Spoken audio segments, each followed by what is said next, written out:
From the Rogue Word Studio in Dallas, Texas, it's The Lit Show with Jeremy Fee. New episode each Tuesday. Authors welcome, comments encouraged. Hello everyone, welcome to The Lit Show. I'm your host, Jeremy Fee. As always, I've got something special for you today. It's a 4-tag special. 1001 Books tag, Books in Life tag, BookTubers I Love tag, and How Do You Find Time to Read tag. I'm going to go ahead and tag people up front here. Anyone who is mentioned in the video, you are tagged. If you are mentioned at any point, you are tagged for all of the tags, except of course for the ones you've already done, which may be why you are being mentioned in the video. But in addition to the people who are being mentioned, I also want to tag Liam over there from Liam's Lyceum because I know he needs to do more tag videos. So Liam, you're tagged for all 4 of these. Alright, first up we've got the 1001 Books tag. I was tagged by Rosie Cockshut. I also know that Shelley Swearingen's got a great video for this one. The original one, I believe, is Miss Reads a Lot, Sandy. All the information for the tags will be down in the description below. So see, I've already tagged 4 people. See how easy that is? For the prompts for this one, it's using 1001 and ask some questions. Some of these get a little personal, not just about books. Here we go. Starts with 1001 lists. Do you follow any book lists? The answer is no. No, I do not. Though I do pay attention to the Goodreads best books of the year people vote on, but it's not officially called a book list. So, 1001 books. Approximately how many physical books do you currently own? I remember I figured this out for a previous tag, but I don't remember. I'm just gonna guess off the top of my head that I have 1001 books right now at home. 1001 books read. Approximately how many books have you read in your lifetime? I do track my reading on Goodreads, and according to Goodreads, I've read about 1,100 books at this point, but that's not entirely accurate because there are a lot of books from my childhood that I just forgot. Like, I forgot that I read them. I haven't taken the time to go back and figure all that out. Plus, I have not recorded the RPG manuals, guidebooks, and modules, adventures, and there are a lot of those that I've read.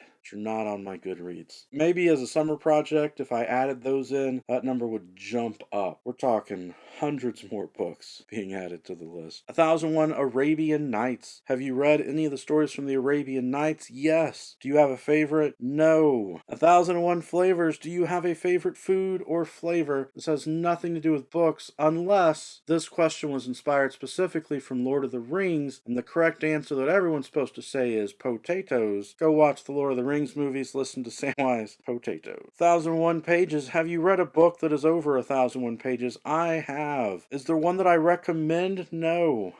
I recommend books that are almost 1,000 pages, like Lonesome Dove, The Pillars of the Earth, those kind of books. But I would discourage authors from writing books over 1,000 pages. And yes, I'm targeting Brandon Sanderson with this. Quite frankly, books don't need to be that long. Fiction, novels do not need to be that long. I'm going on record as saying it. But authors, you do you. If that's what you want to do, and you've got an audience like Brando Sando does, go for it, I guess. But I would like to promise my readers that I don't plan to ever release a single book that is over 1,000 pages by itself. 1001 Buckets. Do you have a non-bookish bucket list? I do. The biggest item on my non-bookish bucket list is retiring. That is something I definitely want to do before I die. 1001 Numbers. Do you have a lucky number? Is there a story behind it? Yes. I believe that throughout history, all different cultures and religions and through the cosmos and time, the most magical number of all is 3. When you multiply 3 to the third, you get 27. Thus, 27 is my lucky number. 1001 Authors. Do you have a favorite author and or genre? I just wrote a poetry book about my eclectic nature and how I hate this question, really. I mean, I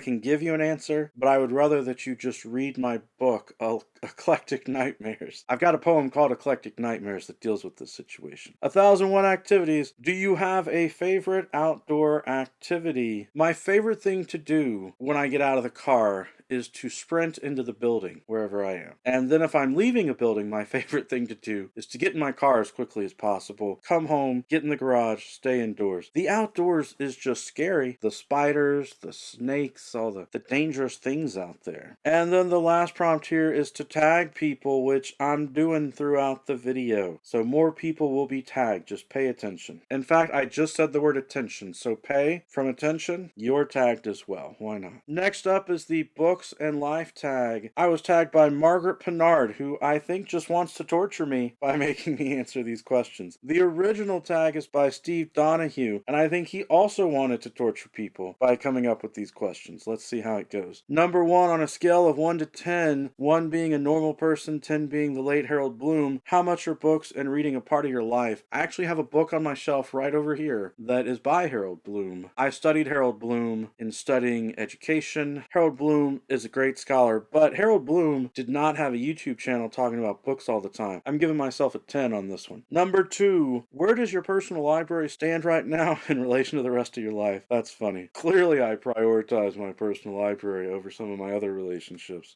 Do you have more books now than you ever have? Fewer? How has your library changed? I've moved a lot over the years. I have sold a lot of books. I've donated a lot of books, given a lot of books away. The library is always evolving, but I believe that right now it is at its maximum for my home library. Number 3, take a mental step back and ask yourself, what is the most likely first bookish impression a newcomer would have in your home? Well, the first impression would probably be that my cat Dax will run out and greet anybody. My other cat Jack is going to run and hide. So the first thing someone might think is, in your BookTube videos, you said you have 2 cats, but I only see 1. It's going to take a while for the shy cat Jack to come out and greet people. I don't know. The type of people that I am willing to invite into my home are the type of people that I feel would respect my books and my book buying. If I feel like someone would not respect that, I'm not inviting that person in my home. Number 4, how often, if ever, do you clean or reorganize your books? I do have to admit they get dusty, but I do clean off the shelves and dust them on what I feel is a regular basis, at least every 2 months or so. Hopefully that's enough. Number 5, on average, how many books do you acquire in a given week? This is a really tough one to answer because it varies. If I go book shopping or something, there's a special event going on, like a reading challenge, and I need more books, I could buy,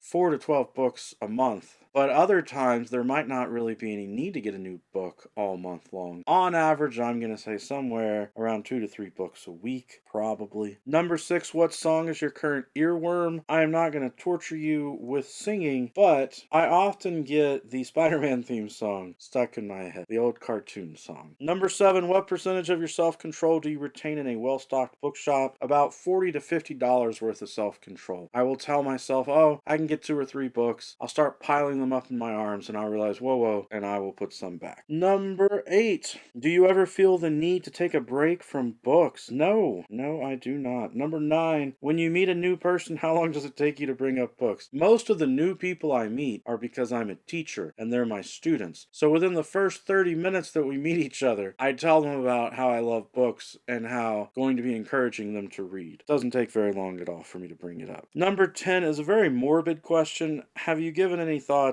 about your personal library after you die? No, and I don't need to. That's, an issue for the family to deal with. Number 11, are you known among your friends and loved ones for your weird and probably unhealthy relationship with books? Sure, fine, I'll admit it, yes. But we're booktubers. I think that's kind of expected. Thank you, Steve Donahue and Margaret Pinard. You are both tagged and everything else in this video. Next up is the BookTubers I Love tag. I was tagged by multiple people, mentioned in several people's videos. Most recently, I saw P. English Literature mention me in his video for this tag, and I greatly appreciate that. He said some kind words, and I just want to echo those back. He's got a wonderful YouTube channel, talks about a lot of books. He has author interviews, so if you're not subscribed to his channel, go check it out. The original, I believe, is by Miss Reads a Lot again. She makes great tags, very popular here in the tag community. There are 7 prompts here, but I'm not going going to answer them. I'm not going to play this game. Some of these questions